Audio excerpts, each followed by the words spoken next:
రామారావు గారు party పెట్టినప్పుడంట రంగులేసుకునేవాడికి party ఎందుకన్నారంట. అప్పుడు 1983 అనమాట. ఆ రంగులేసుకునే వాడికి పార్టీ ఎందుకన్న వాళ్ళే ఎన్టీ రామారావు గారు అధికారంలోకి వచ్చిన ఆ పార్టీలో చేరారు. గతి లేక అన్నారు. నాకు ఖచ్చితంగా నాకు గుర్తొచ్చింది నారా చంద్రబాబు నాయుడు గారు. నారా చంద్రబాబు నాయుడు గారు ఎన్టీ రామారావు గారు 1983లో రాజకీయ పార్టీ పెట్టినప్పుడు ఎక్కడున్నాడు? అయ్యా లోకేష్, మీ నాన్న ఎక్కడున్నాడని అడుగుతా ఉన్నా. ఖచ్చితంగా కాంగ్రెస్ పార్టీలో ఉన్నాడు. ఇందిరాగాంధీ గారి నాయకత్వంలో ఉన్న కాంగ్రెస్ పార్టీలో ఉన్నాడు. మంత్రిగా ఉన్నాడు, శాసనసభ్యుడిగా ఉన్నాడు. పార్టీలో రాలా. మా మామ పెడితే నాకేంటి, ఆయన రంగు వేసుకునేవాడు, ఆయన రాజకీయ పార్టీ పెడితే వెళ్ళాలా అన్నాడు. అంటే అన్నాడు, అంతకు తాగలా. ఏమన్నాడు తెలుసా? ఇందిరాగాంధీ గారు ఆదేశిస్తే ఎన్టీ రామారావు మా మామ ఎక్కడ నిలబడితే అక్కడ నిలబడి ఓడిస్తానన్నాడు. ఈయన ఓడిపోయాడు. చంద్రగిరిలో తుక్కుతుగ్గా ఓడిపోయాడు. తుక్కుతుగ్గా ఓడిపోతే మన దొడ్డిగా వచ్చాడు. కాంగ్రెస్ పార్టీని కసక్కమని పొడిచేశాడు వెనక నుంచి. ఇందిరాగాంధీ గారు భిక్ష పెడితే మంత్రి చేస్తే అలాంటి కాంగ్రెస్ పార్టీని వెన్ను పోటు పొడిచి కసక్కమని వచ్చి దొడ్డిదారిన ఎన్టీ రామారావు గారి దగ్గర చేరాడు. జైలు అట్లా ఉన్నాడా? పాపం ఏమాడితే అమ్మాట చెప్పాలి. దగ్గుపాటి వెంకటేశ్వరరావు గారు ఎన్టీ రామారావు గారు పార్టీ పెట్టిన దగ్గర నుంచి దగ్గుపాటి వెంకటేశ్వరరావు గారు ఆ పార్టీని కాపాడుకుంటూ వచ్చాడు. ఆయనతో తొక్కేసి ఈయన వచ్చాడు. వస్తే వచ్చాడు ఏం చేశాడు? ఎన్టీ రామారావుని కసక్కమని పొడిచేశాడు. పొడిచేసి అధికారం తీసుకున్నాడు. ఆ పొడవడానికి ఎవరిని అడ్డం పెట్టుకున్నాడు? దగ్గుబాటి వెంకటేశ్వరరావు గారిని, హరికృష్ణని ఇద్దరిని అడ్డం పెట్టుకున్నాడు.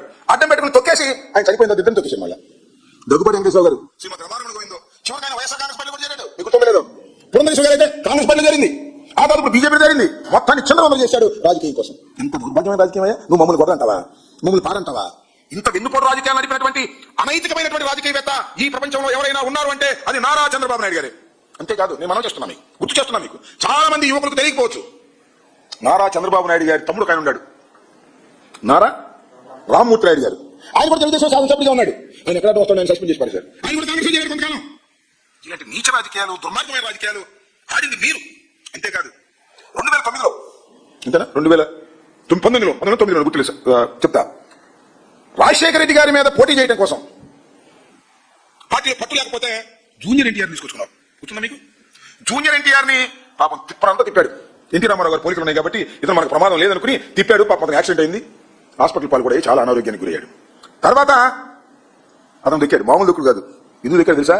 నారా లోకేష్ గారికి ఎక్కడ వస్తాడో ఎన్టీ రామారావు గారు పోలికలు ఉన్నాయి జూనియర్ ఎన్టీఆర్ కి, పోద్దాం ఆయన పడిపోద్దాం ఆయన పడిపోయి నారా లోకేష్ దొక్కేసాడు. కదా అసలు నైతికత అసలు ఉందా నీకు?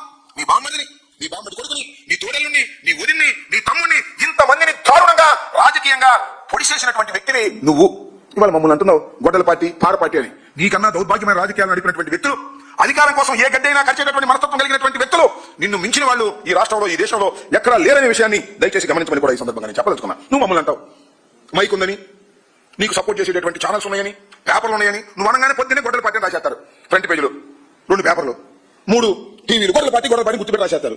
ఈ రకంగా మమ్మల్ని అన్పాపులర్ చేయాలనేటువంటి ఒక దుర్మార్గమైన ఆలోచనతో జగన్మోహన్ రెడ్డి గారి మీద నిప్పులు కురిసే మార్గం బురదలిచ్చే కార్యక్రమాలు నువ్వు చేస్తున్నా నమ్మరు స్వామి ప్రజలు. తిరిగి నమ్మరు. నీ జీవిత చరిత్ర అంతా కూడా బ్రహ్మాండమైన చరిత్ర, రాష్ట్ర పుస్తకం సరిపోద్ది. నీ అంత మోసగాడు ఈ రాష్ట్ర రాజకీయాల్లోనే కాదు దేశ రాజకీయాల్లోనే లేరు.